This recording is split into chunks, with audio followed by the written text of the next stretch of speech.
Hai! Salutare, dragii mei, și bine v-am regăsit! Astăzi vom face unboxing la un iPhone 5C. Este un super telefon alb, are o cutie deosebită față de celelalte iPhone. Acesta este plastic, rezistent plastic. Haideți să începem. Aici are niște scoci sigilat. Întâmplător am găsit o foarfecă. Vom folosi această foarfecă minunată pentru a scoate scociul. Ne chinim un pic cu scociul, normal.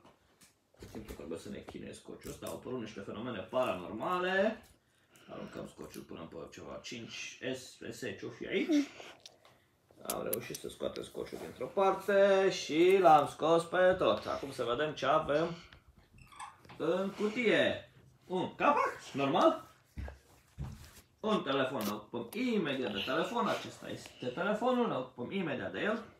Niște hârtii.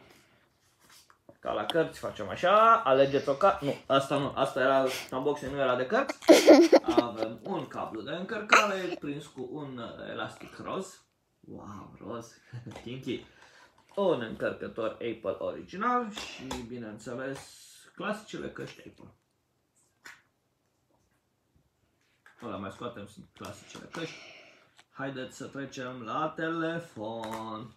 Este prins într-o chestie de plastic de protecție rezistentă. Dacă se mai mișcă un pic cadrul, e din cauza că filmăm cu telefonul și îl ținem cu mâna și nu prea putem să calibrăm foarte bine. Asta a fost asistentul meu care l-auziți acolo.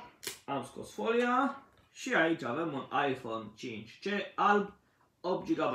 Asta a fost, dragii mei, unboxing-ul de astăzi. Nu uitați să dați like, share și subscribe. La revedere!